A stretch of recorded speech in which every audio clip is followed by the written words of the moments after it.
Comme disait Jean-Laurent d'Alembert, mathématicien et philosophe français, l'esprit qui invente est toujours mécontent de ses progrès, parce qu'il voit au-delà. Commençons ce cours par l'énonciation du constat historique.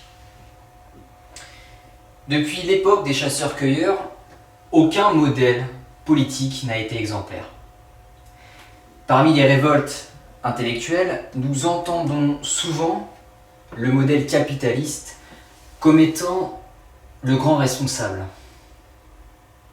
Néanmoins, je pense que le capitalisme est une conséquence des influences géopolitiques passées. Je pense aussi qu'il a eu sa part d'utilité dans notre développement, en l'occurrence le développement de la société. Si la question était, est-il souhaitable de conserver ce système ? Je répondrais non. Bien sûr que non. Nous devons apprendre à vivre avec notre temps, et un modèle dépassé ne devrait pas être conservé. Au vu de la situation écologique et sociale, nous devons réécrire la doctrine. Une voie politique probablement qui tendra vers un schéma, disons, plus adapté à notre actualité. Poursuivons à présent avec le sujet du constat écologique. À l'heure actuelle, nous avons déjà franchi les points de non-retour vis-à-vis de l'urgence climatique. En une décennie, la biomasse a chuté de 67%. En 40 ans, 60% des animaux sauvages ont disparu. 80% des insectes volants se sont éteints.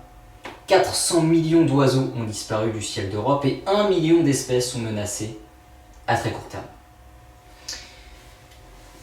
D'après la méta-analyse portant sur 13 000 articles de biologie de la conservation, la vie est en chute libre dans tous les secteurs. C'est indéniable. La situation globale de la planète relève de l'extermination.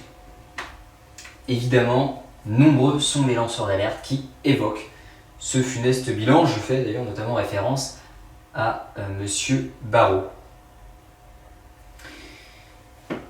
Vous savez, au début de l'année 2022, j'ai lu un article de biologie concernant la résurrection d'un mammouth.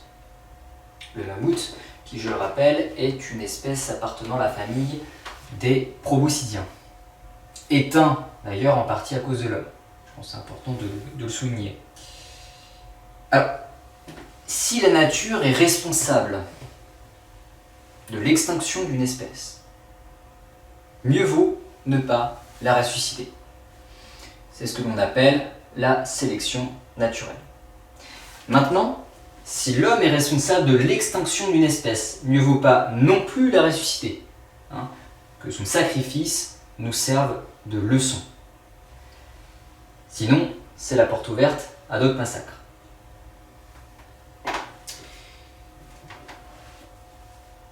Terminons à présent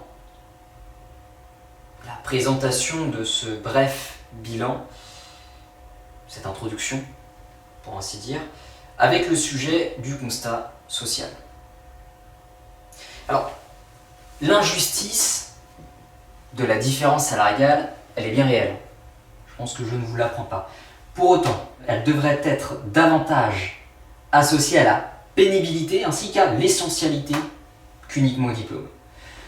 Je ne dis pas non plus qu'il faille négliger les diplômes. Seulement, la compétence n'est pas toujours synonyme de certificat. Certains ont les deux, d'autres non.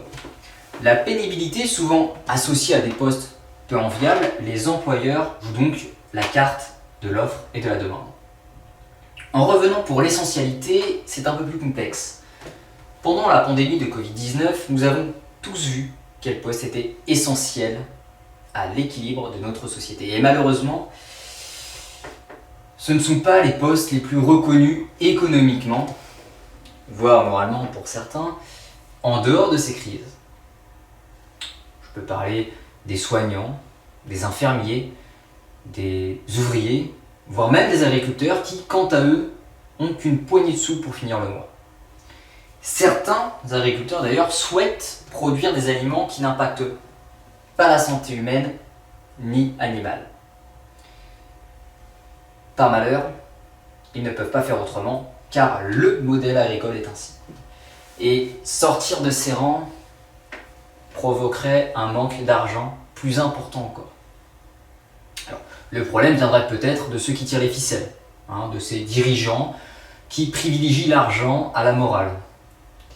Vous savez, lorsqu'on entend un directeur d'un groupe pharmaceutique dire à des chercheurs qui tentent de trouver des investisseurs dans la recherche médicale, pourquoi voulez-vous que j'investisse de l'argent dans des recherches qui visent à combattre le cancer alors que je gagne ma vie grâce à ceux qui ont le cancer? Comment peut-on garder espoir? Comment peut-on garder foi en l'humanité face à ce genre d'individus, et plus précisément face à ce genre de propos, qui en plus, généralement, proviennent de personnes qui sont aux commandes de cette machination? D'ailleurs, pour ne citer personne, ce sont souvent les individus qui polluent notre santé qui, en parallèle, fabriquent et nous vendent des médicaments. Bon, pour revenir sur le sujet des salaires, je ne suis pas en train de prôner l'idée du tout pour les pauvres et rien pour les riches. Je ne mange pas de ce pain-là et je pense que vous le savez. Je suis même de ceux qui pensent que pour pouvoir manger les pommes du verger, il faut entretenir ce dernier. Je ne suis pas non plus je suis disons défavorable, on va le dire comme ça, au revenu universel, où tout le monde aurait le même salaire, et où la reconnaissance de la pénibilité serait uniquement liée à l'importance du métier en question, que l'on percevrait au sein de notre sphère de considération morale.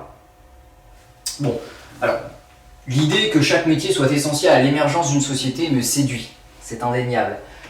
Pour autant, vous connaissez, je pense, pour la plupart d'entre vous, mon avis sur le sujet de l'économie. L'argent ne doit pas être perçu comme une fin, mais comme un outil. Je pense d'ailleurs qu'instaurer, ou du moins conserver, pour certains métiers, des écarts de salaire permettrait de maintenir un certain nombre d'effectifs dans les rangs de chaque poste, avec le phénomène de l'offre et de la demande. Bien. Sachez que chaque civilisation est destinée à s'éteindre, et ce selon des critères naturels ou sociopolitiques. Ainsi, il est impératif d'échafauder de nouvelles idées afin de bâtir une nouvelle version de notre civilisation en éliminant les éléments défaillants, pour ainsi dire. Une soi-disant mise à jour du système sociétal. Le fait d'établir un constat est un fait. Mais une fois ceci étant dit, il est important de mettre en lumière des solutions à ces problèmes.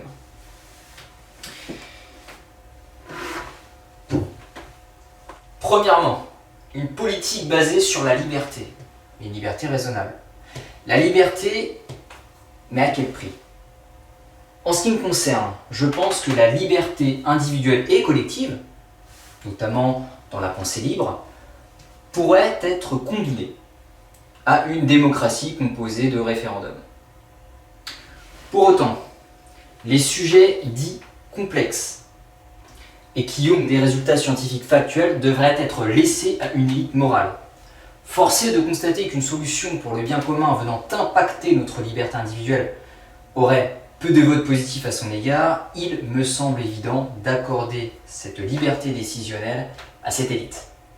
Et par la même occasion, pourquoi ne pas accorder plus de crédit à la science?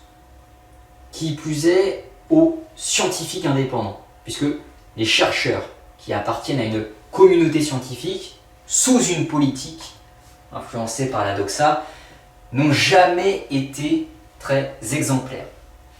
Et c'est ce que l'histoire nous a démontré à de multiples reprises. Deuxièmement, maintien d'un système monétaire. À grande échelle, en l'occurrence nationale, le troc n'est pas souhaitable. En effet, pour des raisons évidentes, décrites dans l'ouvrage Sapiens, une brève histoire de l'humanité, un bouquin que je vous ai déjà présenté dans le cours L'espèce humaine, publié en janvier 2021 sur YouTube. L'argent permet d'avoir une influence, par exemple, pour les métiers qui ne sont pas issus de vocation. D'où le principe de l'offre et de la demande que nous avons vu à l'instant. Cette influence permet également de maintenir l'ordre. Priver la population de dégrader l'environnement ou simplement de commettre des délits sous peine d'avoir de sérieuses conséquences économiques. Ainsi, l'argent ou une équivalence est nécessaire pour une bonne stabilité sociétale. En revanche, l'argent doit avant tout être perçu comme un outil et non une fin. Alors qu'en est-il de l'art dans tout ça ? Évidemment, l'assistanat n'a pas vraiment sa place dans un tel système. Pour autant, si quelqu'un travaille dans l'art, soit un métier procurant peu de ressources financières pour certains, il me semble logique que ce dernier bénéficie d'une aide donnée par l'État pour qu'ils aient des fins de mois dignes. Alors pourquoi ? Eh bien, puisque de par son activité artistique, il contribue à l'évolution de la société, non pas en termes de richesse économique ou matérielle, comme un ouvrier dans une usine, par exemple, mais dans la richesse artistique et culturelle de la société. Qui plus est, doit-on attendre d'être rémunéré pour qu'une activité soit considérée comme un travail ? Alors, il s'agit d'une véritable question philosophique. Je laisserai d'ailleurs bien sûr la liberté de réfléchir sur le sujet. Alors, troisièmement, maintien de l'ordre. La délinquance, qu'elle soit sociale ou environnementale, doit être stoppée. Il faut, par la même occasion, élargir le spectre de la violence. Vous savez, la violence ne se résume pas simplement à l'agression d'un individu ni au vandalisme. Elle peut aussi être dans le fait de maintenir un système politique qui détruit le vivant. À ce jour, un grand débat s'opère concernant les professionnels du maintien de l'ordre, notamment du fait qu'ils soient militarisés. Alors d'après mes réflexions, je suis plutôt favorable à l'idée que notre police soit équipée d'armes défensives, pour des raisons que je démontrerai dans le cours numéro 2, qui s'intitulera L'armement éthique, qui sera publié incessamment sous peu. Quatrièmement, régulation des naissances et de l'immigration. L'un va avec l'autre. Au vu de nos conditions d'habitabilité, la régulation de la population est un sujet qui me questionne, évidemment. De toute évidence, la réelle source du problème écologique serait davantage liée à nos comportements plutôt qu'à notre nombre. Pour autant, la question démographique n'est pas non plus à mettre de côté. Comme dans un terrarium, par exemple, il est important de savoir gérer le nombre d'individus, puisque les ressources sont limitées. Ainsi, il faut garantir un espace de vie proportionnel au nombre d'individus afin de ne pas entraver la stabilité émotionnelle et psychique de l'être. Ainsi, deux voies de réflexion s'offrent à nous. D'un côté, nous devons agir sur la gestion du taux de natalité et de l'autre, sur la gestion du flux migratoire. Avoir la main sur ces deux influences permettrait de garantir la sauvegarde des territoires gelés dédiés à la protection environnementale. Je fais notamment référence aux territoires qui sont gelés en Corse pour la sauvegarde des populations des tortues d'Hermann. La crainte que ces territoires soient dégelés est existentielle. En effet, notre culture sociale a tendance à privilégier l'espèce humaine aux dépens des autres. D'autant plus si cette morale est à l'effigie de la République. Si on ne touche pas aux territoires gelés, alors les villes seront encore plus peuplées qu'elles ne le sont déjà, et le fait d'accueillir des réfugiés politiques et ou écologiques devrait être décidé et appliqué à tous les pays de l'Union européenne, pour commencer. Au même titre que les applications au service de l'écologie. Le nombre de réfugiés acceptés devra être proportionnel au kilomètre carré du pays qui accueille. L'immigration et l'écologie sont tout de même des sujets similaires puisque tous deux nous invitent à nous intéresser au vivant et au sens moral que nous voulons léguer à nos enfants. Il est important de savoir maintenir l'équilibre entre l'immigration et la natalité. Si on limite le nombre d'entrées de réfugiés sur le territoire pour des intérêts écologiques et économiques, avec du chômage par exemple, ce n'est évidemment pas pour faire un baby-boom derrière. Cinquièmement, préservation de la diversité culturelle.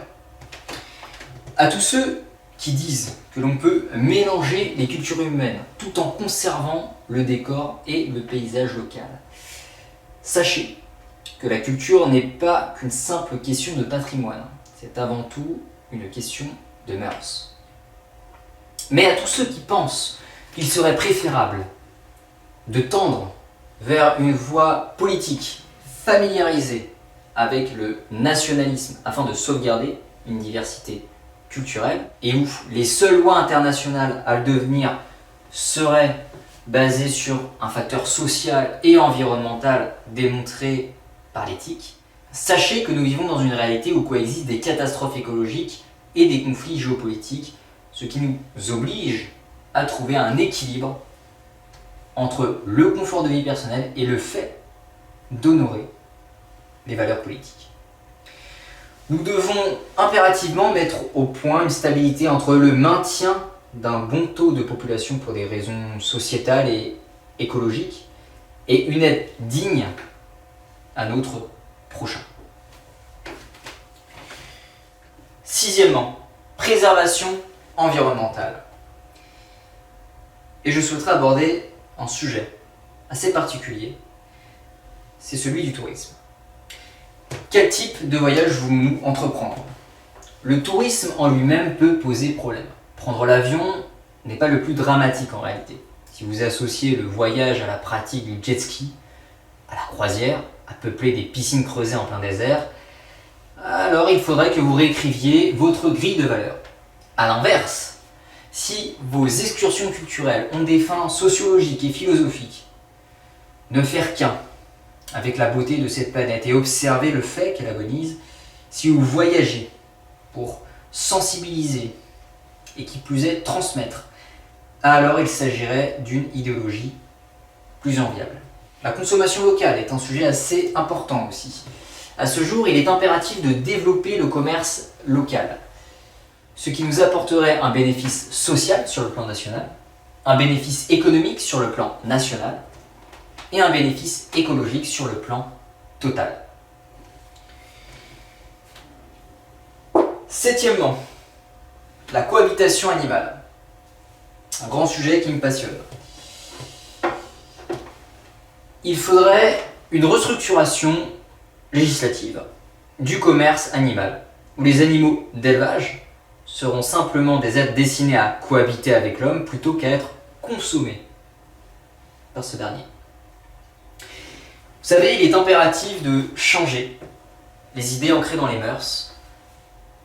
Nous vivons avec des chiens, des chats, des lapins, des poules, et ce depuis des millénaires. Mais si seulement nous pouvions inclure les autres espèces dans notre sphère de considération morale afin d'agrandir la diversité biologique des membres de notre famille.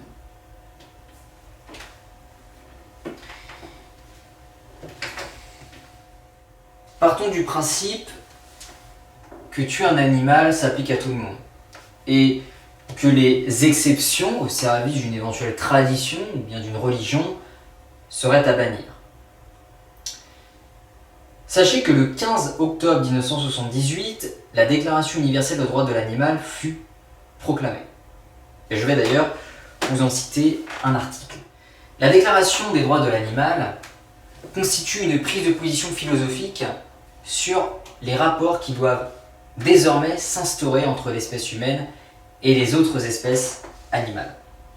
Cette philosophie, qui s'appuie sur les connaissances scientifiques les plus récentes, exprime l'égalité des espèces face à la vie. Elle propose à l'humanité les règles d'une éthique biologique. L'idée d'un égalitarisme universel n'est pas nouvelle. On la reconnaît dans des civilisations bien plus anciennes que la civilisation occidentale et dans des religions bien différentes des religions judéo-chrétiennes. Mais cette éthique devrait être exprimée avec clarté et fermeté dans le monde actuel, déjà trop perturbé, menacé de destruction et où violence et cruauté explosent à chaque instant. Si l'homme a pu établir peu à peu un code de droit pour sa propre espèce, il ne dispose cependant d'aucun droit particulier en regard de l'univers. Il n'est en effet que l'une des espèces animales de la planète et l'une des plus récemment apparues. La vie n'appartient pas à l'espèce humaine, l'homme n'en est ni le créateur, ni le détenteur exclusif. Elle appartient tout autant aux poissons, à l'insecte, aux mammifères comme aux végétaux. L'homme a créé dans le monde vivant une hiérarchie arbitraire qui n'existe pas naturellement, en ne prenant compte que son usage propre.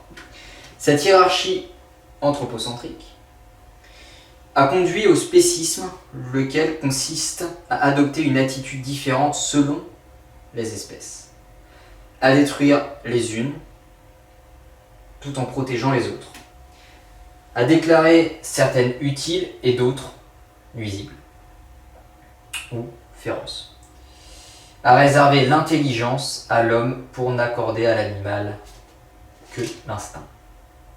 C'est le spécisme qui a conduit l'homme à penser que l'animal ne souffre pas comme lui-même, alors que tout ce que l'on sait actuellement démontre au contraire qu'il souffre physiquement comme nous, et que sa pensée, liée à la présence d'un système nerveux centralisé, est bien plus élaborée que les neurosciences ne le laissent encore entrevoir.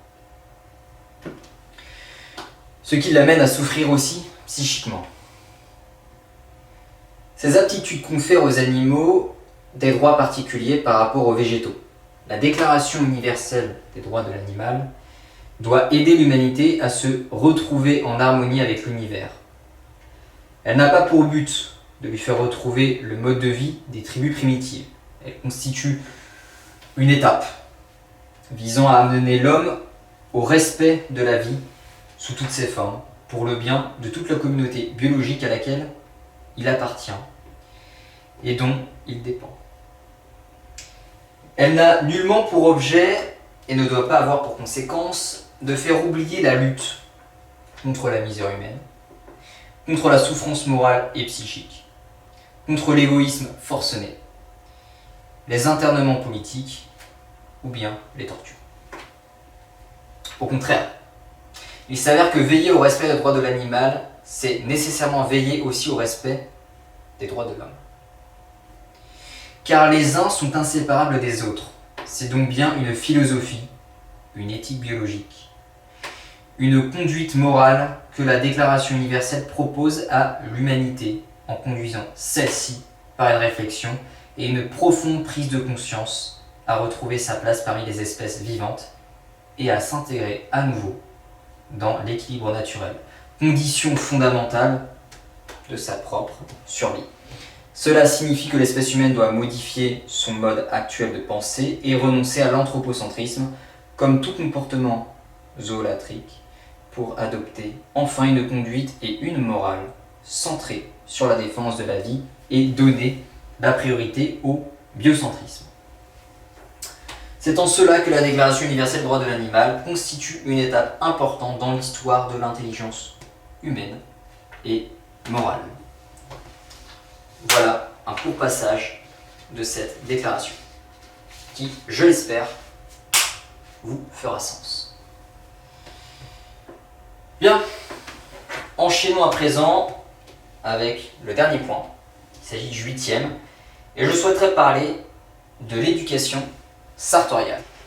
Alors, la philosophie sartoriale. En tant qu'humaniste évolutionniste, il me semble évident d'accorder de l'intérêt à l'éducation sartoriale. Nous devons impérativement retrouver certaines valeurs du gentleman de l'ancien temps. Notamment dans le fait d'avoir une bienveillance envers autrui, d'être quelqu'un de suffisamment discret, l'art de ne pas trop se mettre en avant, contrairement au dandysme. Et surtout, l'art d'avoir des conversations civilisées, un phénomène que l'on n'observe malheureusement plus dans nos actuels débats politiques. J'estime qu'à ce jour, nous manquons considérablement de courtoisie dans l'écoute d'autrui. Nous devons aimer l'éducation sartoriale par goût plutôt que par obligation et faire preuve de retenue, de bienséance, puis de politesse. L'élégance physique et la coquetterie ne sont pas superficielles, puisqu'elles transcendent nos corps. Prendre soin de son apparence nous forge un cadre moral, ce qui nous permettrait de mettre n'importe qui autour de nous à l'aise, et ce, peu importe leur ascendance. Comme le dit Hugo Jacomet, l'élégance est aussi une quête de l'autre. Enfin, nous pouvons observer un lien de corrélation dans la démarche sartoriale et la consommation locale.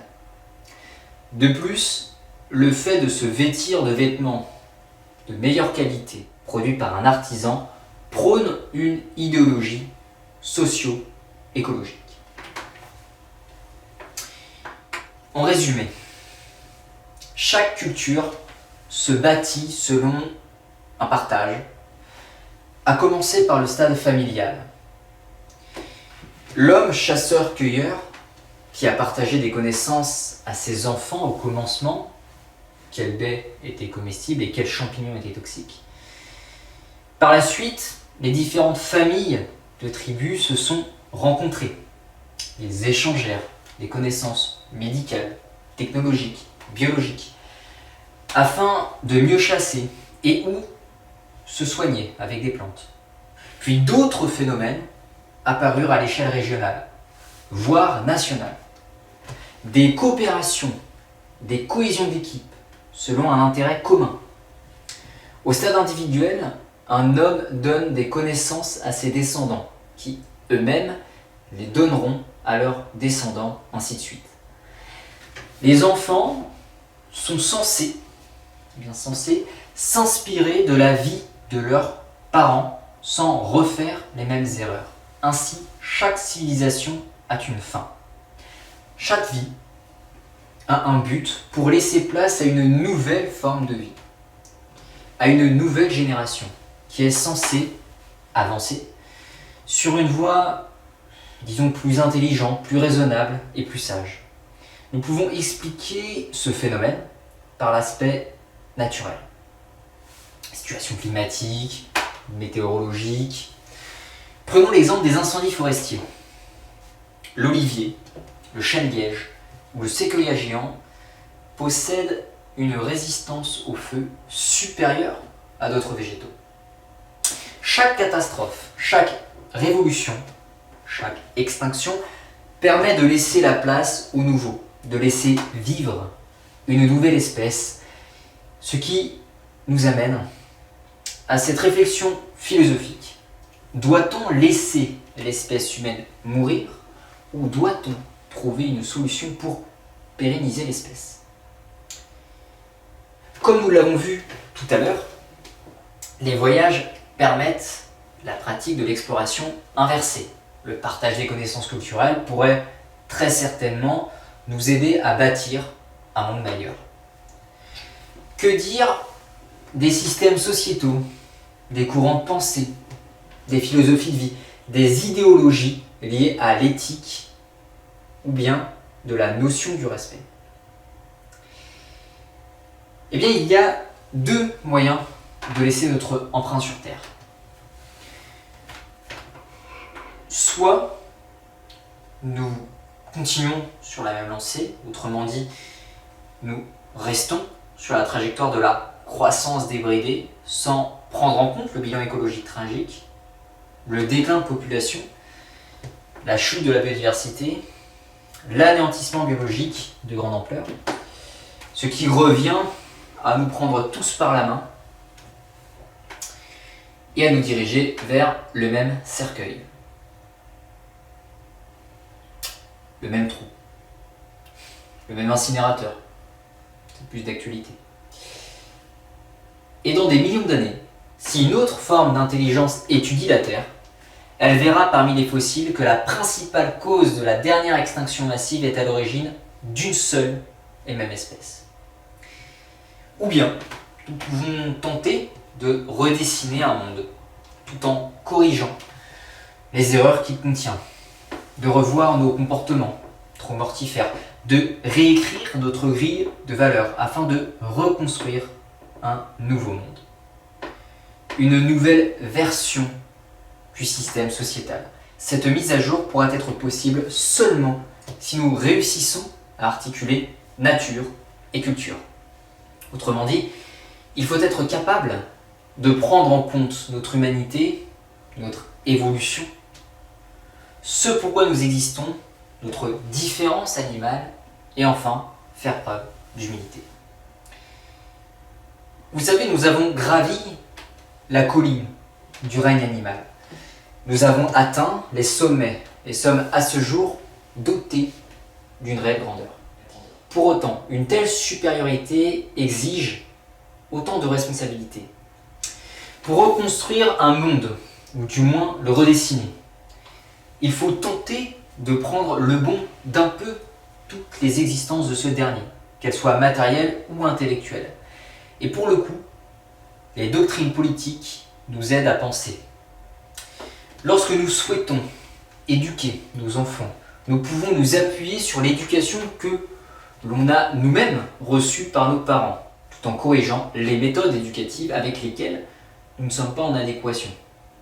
Nous devons prendre en considération l'intégralité des recherches scientifiques, des preuves tangibles et actées, et la fin d'une ère ne doit pas être considérée comme la fatalité. Évidemment, le monde doit changer, et ce au service non seulement de l'humanité, mais aussi de nos voisins, de nos semblables. De remplacer cette humanité par une sorte d'animalité éveillée. Nous pouvons également redéfinir l'unité. Dans une fourmilière ou une ruche d'abeilles, qui est l'individu? La fourmi ou l'abeille en elle-même, ou bien la ruche tout entière? Nous pouvons nous poser la même question. Notre individualité, quelle est-elle? Les décisions que nous devons prendre doivent-elles concerner nos intérêts personnels ou bien ceux de l'humanité tout entière, voire même de concerner tous les vivants? Lors d'une promenade en forêt, par exemple, si je me situe face à un arbre, je ne vais pas respecter l'arbre en tant que tel, je vais le respecter parce qu'il symbolise tous les végétaux. L'arbre est la vie. D'ailleurs, lors d'une balade champêtre, il peut nous arriver d'écraser un escargot. Évidemment, selon un point de vue symbolique, cela serait dramatique si cet acte s'avère être volontaire, puisque cela signifie que l'on s'attaque physiquement et moralement à une branche du vivant, pour ne pas dire à la vie en règle générale, à la vie en tant que telle. Et il faut impérativement, au sein de nos mentalités, changer notre rapport au monde, la manière dont nous nous comportons, et de ringardiser, de vulgariser la prédation qui nous hante. Voilà pour résumer. Alors, nous venons de voir ensemble le bilan de notre société et les axes de réflexion qui seraient intéressants d'entreprendre. Parlons maintenant d'avenir. Le ping-pong entre la gauche et la droite, permettant d'équilibrer le système sociétal, s'épuisera et provoquera des crises auxquelles nous devons nous préparer. Il n'est pas exagéré de croire que nous allons passer d'un extrême à l'autre, pour finir par un extrême vert. En effet, une révolution écologique serait essentielle à la pérennité de notre espèce et celle des autres.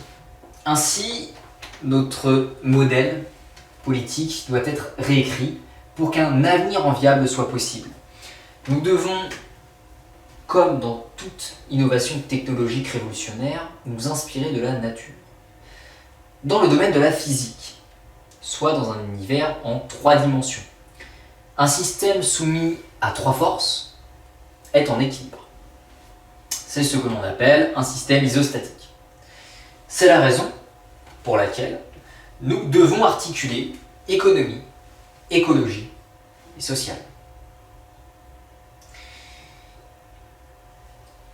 La longévité d'une société et le fait qu'elle soit pérenne sont les résultats d'une grande diversité d'événements historiques et de modèles politiques. Une doctrine philosophique appliquée par le parti politique décisionnel n'a de sens que si le contexte culturel, économique, écologique et social est en adéquation. Ainsi, certaines idéologies et modèles politiques sont à ce jour abjects au vu de notre contexte, de nos connaissances et valeurs. En revanche, des modèles politiques ont eu leurs heures de gloire dans le passé. Et même si à ce jour, ils nous paraissent irraisonnés, leurs influences ont permis de guider la société vers un avenir plus sûr, ou du moins que l'on considère plus juste. Certes, certaines doctrines ont eu des conséquences désastreuses vis-à-vis d'une nation et de son peuple. Pour autant, bien que de nombreuses vies ont connu un destin tragique, il n'empêche que les désastres causés par certaines idéologies nous ont permis de nous mettre en garde afin de ne pas refaire les mêmes erreurs. Mais attention, puisque même si un mouvement politique ou une idéologie dominante X fut contre-éthique, aberrante, à un moment Y du temps, elle peut s'avérer être bénéfique et en totale adéquation à un autre moment du temps. Là où le contexte culturel, économique, écologique et social est différent. Ainsi, ces influences seront peut-être en adéquation avec ce modèle-ci. Mais encore faut-il réussir à sélectionner le bon. Donc, de toute évidence, un avenir n'a de sens que si nous passions par une révolution écologique et sociale. De ce fait, l'écologie humaniste peut nous être utile dans ce carrefour des idéologies. Alors, appuyé sur la philosophie de l'évolution, ce courant international en émergence depuis les années 70 exprime un humanisme évolutionniste prolongeant la tradition naturaliste des philosophes grecs antiques. L'écologie humaniste insiste à mieux comprendre et situer la place et le destin de l'humanité dans son environnement, en évolution permanente. La destinée humaine y est mise en perspective dans un contexte universel où beaucoup de choses restent à comprendre, parce qu'elle incite chaque être humain à une auto-responsabilisation devant sa conscience. On peut aussi définir l'écologie humaniste comme une volonté de responsabilisation éthique de l'humanité civilisée, favorisant son amélioration permanente et son bonheur en interaction constructive avec son environnement évolutif de manière profitable autant à l'être humain en particulier qu'à l'espèce humaine en général, en symbiose commune dans leur biotope local et global en évolution.